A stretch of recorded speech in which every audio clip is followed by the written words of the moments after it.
I refused to shave my head for a friend's relative, so he waited until I passed out drunk at a party and did it himself, and now his family is begging me to drop the charges. For context, a close friend of mine, we'll call him Gary, has a relative who contracted cancer. I, mid-20s male, was sympathetic and even contributed $100 to a donation pool for their treatment. But Gary came to me one day and took his hat off to reveal a freshly shaven head. He told me that everyone in his family were doing it in support of his relative, and so were a lot of our mutual friends. Then he asked that I get on the bandwagon. I told him I didn't want to shave my head because I like my hair. My hair is black, regularly combed and well styled. He said I could just get a wig or something and had actually brought his shaver kit. He was unboxing it when I told him this was not happening. I don't even really know his relative that he's doing this for. So I'm not doing it, end of discussion. He called me a jerk and left pretty angrily. We didn't speak for a week. Then last Saturday I got invited to a party at another close friend's house. There I found out that Gary had tried the same thing on several other friends, and only a couple of them actually did shave their heads. Gary wasn't at the party, so I had a blast hanging out, playing video games and listening to rock music, but I had way too much to drink and couldn't drive home, so they said I could just sleep upstairs. I passed out on a bed and it was a blissful sleep till I was shaken awake by another friend who told me Gary had showed up late and they caught him shaving my head while I was passed out. I saw what I looked like in a mirror and wanted to scream like I was in a horror movie. Gary even shaved off one of my eyebrows. Gary was still there and acting proud of himself, saying now you're gonna have to shave off the rest, just like me. LOL. I was furious and called the cops. When they got there, Gary fully admitted to what he had done to me and even said he was justified. The police didn't seem to think so, as this is classified as a form of assault. They asked me if I wanted to press charges and the first words out of my mouth were hell yes. Gary cussed me out while they took him away in cuffs. I tried getting my hair restyled into something presentable, but there was no saving it, and now I'm bald too. Now a bunch of Gary's family are telling me to drop the charges because Gary was off his meds and didn't mean to do it. I was like, what the heck? Because I never knew he was on meds. But I still refuse to drop the charges. It'll take months to grow my hair back the way it was. But all of the calls and messages from Gary's relatives are starting to get to me. Just about everyone else in our friend group has cut Gary out though and say that I'm doing the right thing by not dropping the charges. So now I'm divided. Am I actually wrong for pressing charges on a former friend for shaving my head in my sleep? I'm pissed. Edit. I want to make something clear here. So many people have said things like, dude, it's just hair. But would they all be saying that if I wasn't a man? What if I was some girl that had hair that took years to grow? Would they be saying the same thing? Sure, hair grows back, but it takes time. If it was something that grew back fast, people would be less inclined to care. But it's not fast.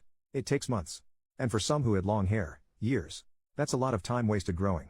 And I don't plan on pushing for Gary to go to prison, but I don't plan to drop the charges either. His family already bailed him out.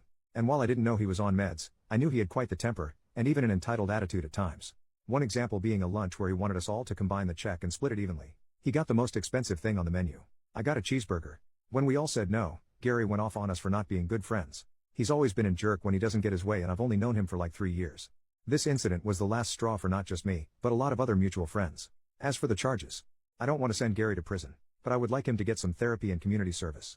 With the way Gary has acted around me in the past, and what he did to me, I actually wonder how long before he got more violent. I've seen and heard of him getting in fights for less.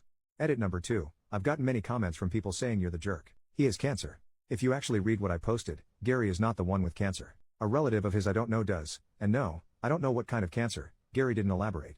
He wanted me to shave my head for this person. And when I refused, he left in a tantrum. Then shaved my head while I was passed out drunk at a party. That's literally insane. Relevant comments. Commenter, but did you shave the other eyebrow to even out the regrowth? OP, unfortunately yes, I had to. Commenter number 2, you're not the jerk. Being off meds may be a reason, but it's never an excuse, and that was definitely assault.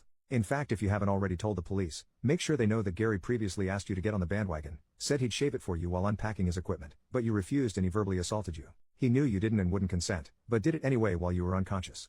OP, the police know every detail about Gary that I've given here, save for his family harassing me. Which I intend to tell the police about as soon as possible. OP, in regards to if his other friends knew about this, my friends all want nothing to do with Gary anymore. They didn't egg him on. They had no idea he was going to do what he did. Commenter number 2, actually if you're going to talk to the DA, they may be able to offer him a plea where he needs to stay on meds or go in treatment. OP, I already figured not much was going to happen since I wasn't harmed other than my hair. Whatever deal he takes in court, if he gets one, won't really matter to me. What does matter to me though is that this process makes him realize just how badly he screwed up. Meds or no meds. Commenter number 3, how did he get into the house? You're 100% not the jerk and should press charges. But who let him into that house?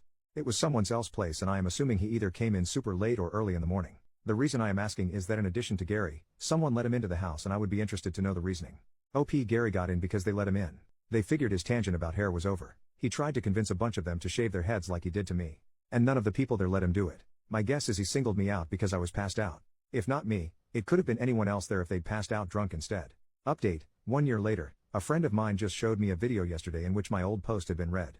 Honestly, I'd nearly forgotten about it since I was only there to ask if I was the jerk or not. But I thought I'd give a little update in this subreddit since entitled spells out Gary pretty well.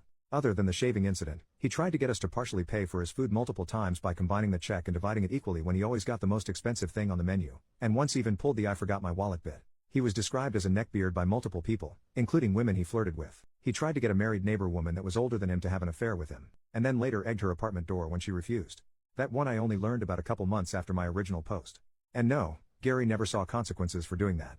I also learned he stole several video games and DVDs from friends, mooched food and drink out of their fridges, and even went through a period as a squatter for 2 months by refusing to leave a house he'd been let into by a former tenant, and the landlord actually paid him to leave. Gary's also an extreme hypocrite that contradicted himself more than a corrupt politician. For example, one minute he'd be anti-vax, the next he'd be complaining about other people who weren't getting the COVID-19 vaccine.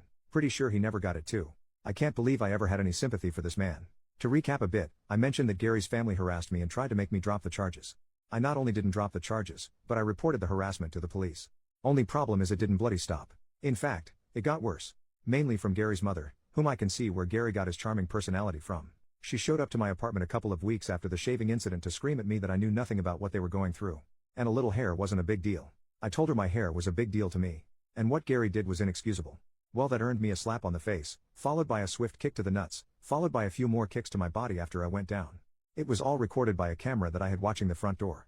Landlord wouldn't let me put in a Ring doorbell cam. One of my neighbors saw her, and screamed at her that they'd be calling police. Gary's mom ran, and I ended up going to the hospital with minor injuries. Mostly just bruises, a black eye, and a sore groin. Also, the injury report was nice to have. Gary's mother got arrested, and I filed a lawsuit against her for attacking me. I saw her in court twice for both her assault on me, and the lawsuit I filed for her assault. This woman had taken several self-defense classes over the years, so she knew how to fight. That had the judge consider her a trained individual, and she was sentenced to 6 months in jail, given 2 years probation, and ordered to pay my medical bills. She actually cried to the judge about the money, but he wasn't having it. It took some time to see her in court again for my lawsuit against her as she was out of jail by then. I was awarded $10,000 for the harassment, emotional damages, and lost work hours, and she had to pay all court and lawyer fees. Which she cried about again because she didn't want to pay anything to the man who'd ruined her and her son's lives. But she had the money for both court cases, because she had no problem paying. But around that time, I heard Gary's relative with cancer passed away. I don't know any details, just that they passed on. I admit that was sad, but I never knew this person. But Gary made their condition his hill to die on when he tried to make an example out of me. Gary got some probation and community service for what he did to my hair. And he cut contact with our entire friend group and eventually moved away. Where to? I don't know. I don't care either. As for my hair, well, it grew back just fine. Took nearly half a year to get it back how it was. My boss had me put out of sight for a while, and I was wearing a hat everywhere for at least a month. I did take that $10,000 I got in the lawsuit and combined it with my savings for a down payment on a house. So I've since moved into a much better abode. I also have a girlfriend now that's living with me. It was a bit soon for her to move in, but there were extenuating circumstances. We're making it work though, and I'm happy. More relevant comments. Commenter, here's the thing, as a man, you are reluctant to fight back against a woman, but she's no lady either. Don't ever just let someone slap and kick you because you refuse to fight back. Also, did the mother shave her head? OP. No. She didn't shave her head. Unless she had a wig on, which I doubt. I don't know how many people in Gary's family did shave their heads because his mother was one of his only relatives I saw in person since the shaving incident. Otherwise all the harassment was online and over the phone. And yes, I was reluctant to strike back, but that old woman was faster than she looked. And that shooting pain from being kicked in the nuts is something I never want to feel again.